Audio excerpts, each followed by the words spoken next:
memang betul tahapan pemungutan suara itu tahun 2024, tetapi menuju ke arah sana. Persiapannya udah dari sekarang, Pak ya? Iya, mulai sekarang gitu. Ini aja saya udah mulai lembur-lembur. Iya. Sama kita Mas Nana. Iya.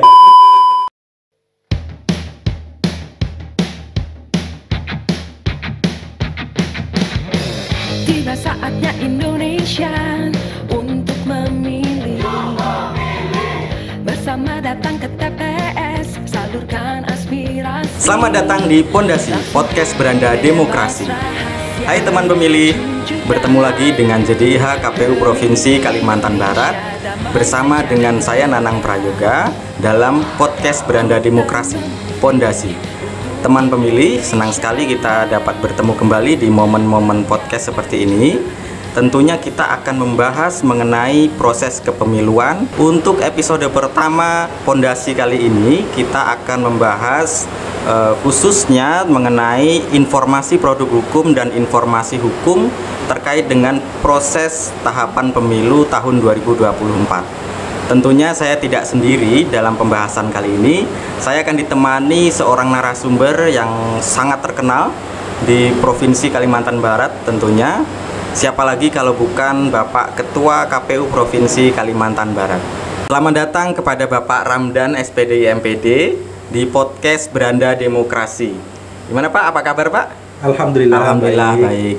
Baik, teman pemilih, ini adalah Bapak Ramdan selaku Ketua KPU Provinsi Kalimantan Barat. Tentunya teman pemilih yang berada di Provinsi Kalimantan Barat sudah tidak asing lagi dengan beliau. Pak, di episode kali ini nanti kami akan mengajak Bapak untuk berdiskusi atau ngobrol-ngobrol ringan mengenai proses tahapan pemilu tahun 2024, khususnya mengenai produk hukum atau informasi hukum yang ada di KPU Republik Indonesia, khususnya persiapan KPU Provinsi Kalimantan sendiri dalam menyongsong pemilu tahun 2024. Pak, ini kan kita tahu bahwa Pak Ramdan sendiri ini sudah sangat berpengalaman di bidang kepemiluan. Boleh nggak Pak kalau Bapak ceritakan bagaimana pengalaman atau perjalanan karir Bapak dari sebelum sebagai penyelenggara pemilu sampai pada posisi saat ini sebagai Ketua KPU Provinsi Kalimantan Barat, Pak? Baik, terima kasih Mas Nanang ya. Jadi saya itu kan bergabung menjadi penyelenggara pemilu itu kan di periode 2008-2013 ya pada saat itu. Kemudian itu di Kota Singkawang. Oh, sebelumnya di Kota Singkawang? Ya, di Kota Singkawang. Dan di sana saya terpilih selama 2 periode. Dilanjutkan lagi di 2013 sampai 2018.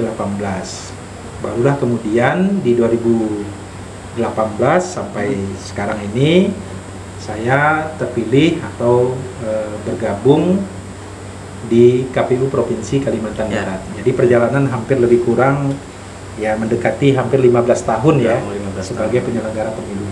Namun sebelumnya saya beraktivitas di dunia jurnalis. Jadi saya pernah bergabung di media, kerjanya juga dulu di Kota Pontianak. Oh gitu, berarti sebelum sebagai penyelenggara pemilu berkecimpung di dunia jurnalis Pak ya? Betul. Dan dalam liputan-liputan itu biasanya saya lebih banyak juga berkaitan dengan pemerintahan, politik, demokrasi, sosial kemasyarakatan. Jadi berbagai lini aspek sosial kehidupan masyarakat lah. Dan termasuk pemilu juga dulu mungkin sedikit banyak saling bersinggungan juga Pak ya? Betul sekali. Dan bahkan dulu kami ada des ya, des pemilu yang kemudian pada event-event pemilu itu kita liputannya liputan khusus berkaitan dengan kepemiluan. Oh iya. Dulu kira-kira Pak dari jurnalis kemudian switch ke penyelenggara pemilu, apa sih Pak motivasi Bapak atau dorongan mungkin dari keluarga atau dari teman kerja atau mungkin dari istri atau dari siapa yang memotivasi Bapak untuk masuk sebagai penyelenggara pemilu? Nah, itu saya bilang tadi, karena memang liputan saya itu lebih banyak berkaitan dengan politik pemerintahan ya. Itu semakin membuat ketertarikan saya untuk bergabung atau terjun di dunia penyelenggaraan pemilu. Dan alhamdulillah dukungan dari keluarga, istri maupun keluarga besar gitu mereka sangat mensupport sekali. Oh gitu. Ya, seperti ini tadi teman pemilih, bagaimana pengalaman Pak Ramdan dari dulu sebelum menjadi penyelenggara pemilu sampai dengan saat ini menjadi Ketua KPU Provinsi Kalimantan Barat. Dulu ternyata sudah berpengalaman di tingkatan kabupaten kota, yaitu di Kota Singkawang. Seperti itu, betul ya Pak Ramdan ya? Betul. Baik. Oke Pak, ngomong-ngomong tentang pemilu nih ya Pak ya. Tentu kita semua tahu bahwa proses tahapan pemilu ini sudah diluncurkan oleh Bapak Ketua KPU Republik Indonesia pada tanggal 14 Juni kemarin. Nah, apa sih Pak yang menjadi dasar hukum penetapan tahapan pemilu kemarin itu Pak? Iya, jadi kan dasar hukum atau undang-undang maupun peraturan perundang-undangan yang mengatur berkaitan dengan penyelenggaraan pemilu itu kan berdasarkan Undang-Undang 7 tahun 2017 tentang pemilu ya. Iya. Nah, khususnya ada di pasal 167 itu di buku ketiga pelaksanaan pemilu itu mengatur 8 ayat.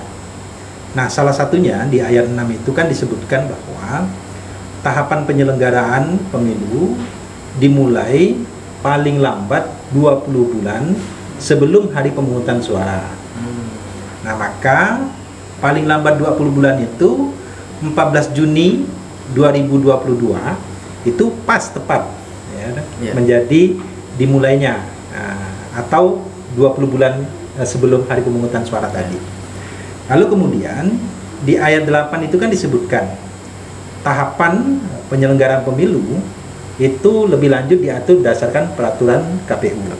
Maka terbitlah peraturan KPU nomor 3 tahun 2022 tentang program, tahapan, dan jadwal penyelenggaraan pemilu tahun 2024. Nah, kira-kira seperti itu. Oh iya, berarti teman pemilih sekalian mungkin ada yang belum tahu Pak ya. Mungkin dikira tahapan pemilu itu hanya pada saat pemungutan suara. Tapi ternyata cukup panjang ya Pak, 20 bulan itu kalau dihitung tahun mungkin sekitar 2 tahun Pak ya. Teman-teman pemilih sekalian, mungkin teman-teman pemilih juga ingin tahu bahwa tahapan pemilu itu yang sepanjang itu, tahapannya itu ada apa aja Pak kalau kita lihat di peraturan perundang-undangannya Pak? Nah, begini Mas Nanang, di pasal 3 di peraturan KPU nomor 3 tahun 2022 yang mengatur tentang tahapan penyelenggaraan pemilu itu kan meliputi perencanaan program dan anggaran serta penyusunan peraturan pelaksanaan penyelenggaraan pemilu. Kemudian dilanjutkan dengan pemutakhiran data pemilih dan penyusunan daftar pemilih ya. Kemudian pendaftaran dan verifikasi peserta pemilu. Dilanjutkan dengan penetapan peserta pemilu, penetapan jumlah kursi dan penetapan daerah pemilihan. Lalu kemudian pencalonan presiden dan wakil presiden, serta anggota DPR, DPD, DPRD provinsi, maupun DPRD kabupaten dan kota. Nah, selanjutnya dilakukan dengan tahapan kampanye, kemudian masa tenang, lalu dilanjutkan lagi dengan pemungutan dan penghitungan suara, lalu kemudian penetapan hasil pemilu, dan kemudian pengucapan sumpah janji presiden dan wakil presiden, serta anggota DPR, DPD, DPRD provinsi, dan DPRD kabupaten dan kota. Nah, inilah dia rangkaian tahapan penyelenggaraan pemilu yang sudah diatur berdasarkan peraturan KPU nomor 3, khususnya ada di pasal 3 tersebut. Nah, kira-kira itu tadi teman-teman pemilih proses tahapan pemilu tahun 2024, karena memang cukup panjang juga. Dan untuk saat-saat ini berarti masuk di tahapan pertama Pak ya, penyusunan program anggaran ya Pak ya? Betul, jadi sekarang ini baru di tahapan yang pertama. Oke, teman-teman, apabila teman-teman ingin tahu atau kepo mengenai apa saja tahapan pemilihan, teman-teman bisa akses jdih.kpu.go.id. Nanti teman-teman tinggal search saja tuh PKPU nomor 3 tahun 2022. Nanti ada tanggal-tanggal penting juga Pak ya? Betul. Kira-kira proses pemungutan suaranya tanggal berapa? Kemudian kampanyenya tanggal berapa, seperti itu. Baik, Pak, untuk persiapan KPU sendiri, khususnya mungkin KPU Provinsi Kalimantan Barat ya Pak ya, persiapannya nih sejauh apa sih Pak sampai dengan saat ini Pak? Iya, jadi kemarin itu kan kita sudah mengikuti rapat koordinasi nasional yang dilakukan oleh KPU Republik Indonesia tanggal 13 sampai 15 Juni yang lalu ya. Iya.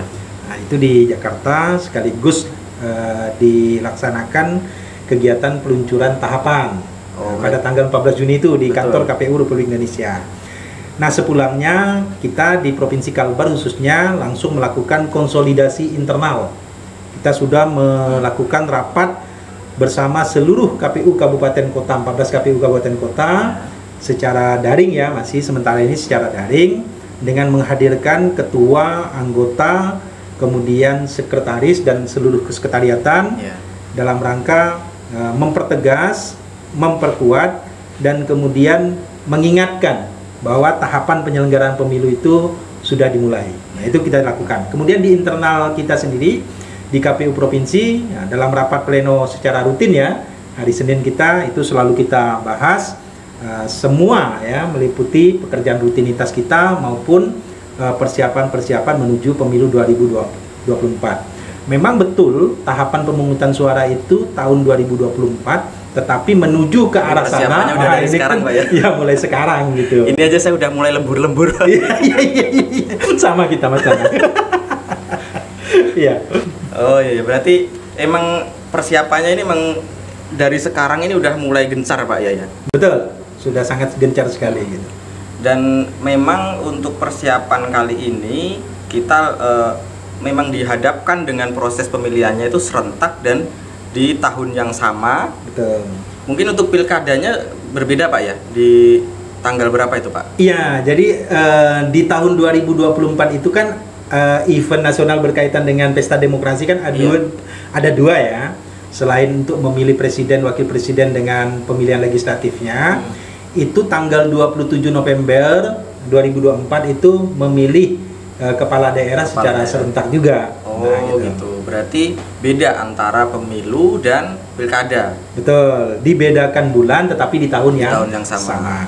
Iya, sebagai informasi teman-teman, istilah untuk penyebutan pilkada itu sebenarnya bukan pilkada Pak ya. Iya, kalau kita merujuk ke aturannya itu pemilihan ya. Betul. Ya, jadi kalau teman-teman pemilih mendengar istilah pemilihan itu berarti merujuk pada pemilihan kepala daerah ya Pak ya, baik di tingkat gubernur maupun pemilihan bupati dan wakil bupati seperti itu.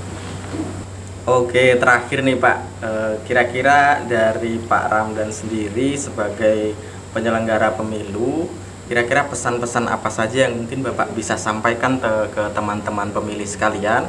Mungkin bukan hanya teman-teman pemilih, sesama penyelenggara pemilu seperti itu. Silahkan Pak. Nah, terkait dengan pesan, pertama tentu saya mengingatkan kepada penyelenggara ya. Nah, penyelenggara ini penting. Nah, poin utama kepada seluruh penyelenggara KPU Kabupaten Kota sampai nanti terbentuknya badan ad hoc, pentingnya untuk menjaga integritas. Nah, karena integritas ini modal utama untuk memastikan trust atau kepercayaan publik terhadap kualitas hasil kepemiluan.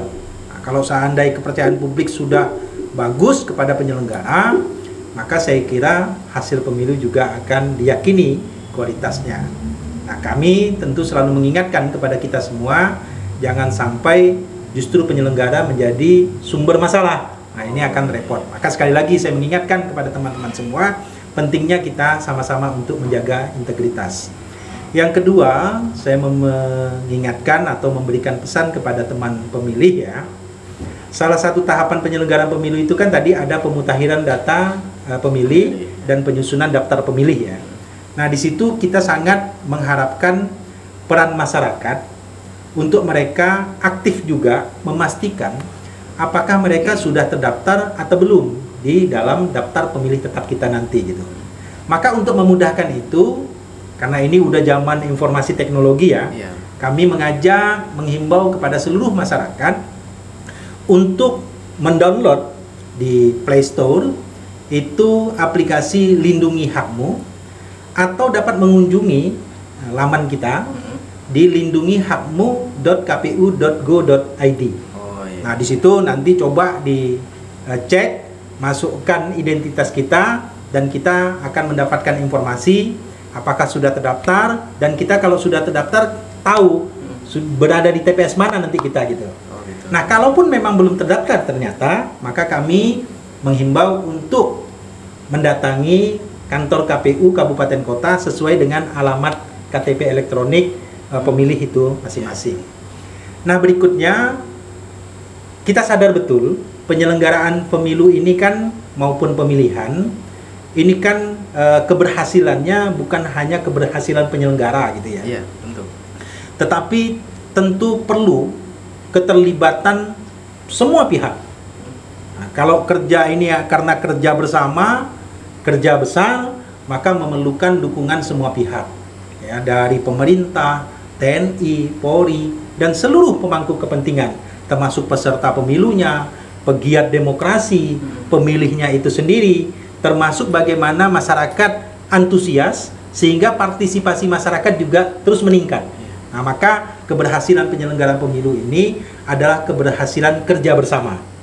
Nah, terakhir saya kira karena kita juga manusia, maka kita selalu berdoa mengharap kepada Tuhan Allah Subhanahu wa taala, memohon agar diberikan kemudahan, kelancaran.